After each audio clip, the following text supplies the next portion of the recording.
पाकिस्तान में पिछले कुछ सालों में एक के बाद एक भारत के दुश्मन अचानक गायब हो रहे हैं। अब इसको लेकर एक ब्रिटिश अखबार ने अपनी खबर में चौंकाने वाला दावा किया है।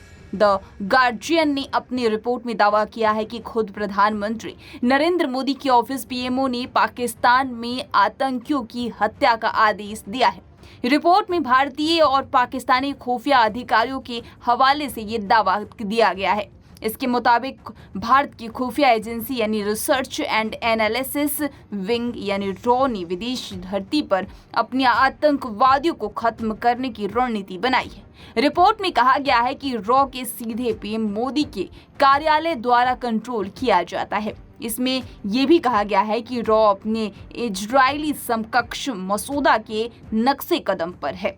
रिपोर्ट के मुताबिक भारत की खुफिया एजेंसी ने कथित तौर पर 2019 के बाद राष्ट्रीय सुरक्षा के लिए एक अलग दृष्टिकोण अपनाया और विदेशों में हत्या करना शुरू कर दिया। बता दें कि यह तीसरी बार है जब भारत पर विदेशी धरती पर लोगों की हत्या या फिर हत्या का प्रयास करने का आरोप लगाया गया है।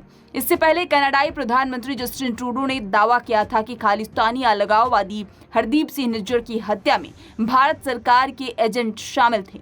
बाद में अमेरिका ने भी यह दावा किया कि उन्होंने एक खालिस्तानी अलगाववादी गुरपतवंत सिंह पन्नू की हत्या के प्रयास को विफल कर दिया है। चुन चुन कर मारे जा रहे भारत के दुश्मन। ताजा दावे में कहा गया है कि 2020 के बाद भारत ने पाकिस्तान में ताबड़तोड़ कार्रवाई की है और अब तक करीब 20 लोगों की हत्या करवाई गई है।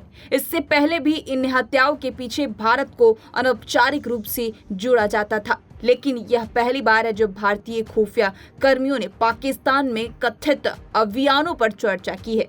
ब्रिटिश अखबार का कहना है कि इन हत्याओं के पीछे रॉ की प्रत्यक्ष भूमिका होने से संबंधित दस्तावेज भी देखे गए हैं। आरोपों से यह भी पता चलता है कि खालिस्तान आंदोलन से जुड़े सिख अलगाववादी को भी चुन चुन कर खत्म करने की योजना तैयार की गई है और इस ऑपरेशन को पाकिस्तान और पश्चिम देशों में अंजाम दिया जा रहा है। पुलवामा हमले के बाद एक्शन मोड में आया भारत। आपको बता दें कि रिपोर्ट के मुताबिक 2 भारतीय खुफिया अधिकारियों के अनुसार विदेश में बैठे भारत के दुश्मनों को खत्म करने के प्लान को रॉ ने तब आगे बढ़ाया जब 2019 में पुलवामा में हमला हुआ। पुलवामा में एक आत्मघाती हमलावरों ने कश्मीर में एक सैन्य काफिले को निशाना बनाया था, जिसमें 40 सीआरपीएफ कर्मी शहीद हो गए थे।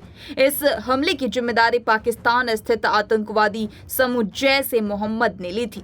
मोदी उस समय अपने दूसरे कार्यकाल के लिए चुनावी मैदान में थे और हमले के बाद उनका सत्ता में वापसी हुआ। दुश्मनों को पहले ही ढेर करने का बनाया गया था प्लान। आपको बता दें कि एक भारतीय खुफिया अधिकारी ने कहा कि पुलवामा के बाद देश के बाहर बैठे दुश्मनों को हमला करने या फिर कोई गड़बड़ी पैदा करने से पहले निशाना बनाने के लिए सरकार का दृष्टिकोण बदल गया। उनका कहना था कि हम हमलों को रोक नहीं सके क्योंकि उनके सुरक्षित ठिकाने पाकिस्तान में थे, इसलिए हमें सोर्स तक पहुंचना पड़ा। उन्होंने कहा कि इस तरह के ऑपरेशन करने के लिए सरकार के उच्चतम स्तर पर अप्रूवल लेने की जरूरत होती है। इस तरह की तमाम जानकारियों से रूबरू होने के लिए पंजाबकेसरी.com को लाइक, शेयर, सब्सक्राइब करना न भूलें। धन्यवाद।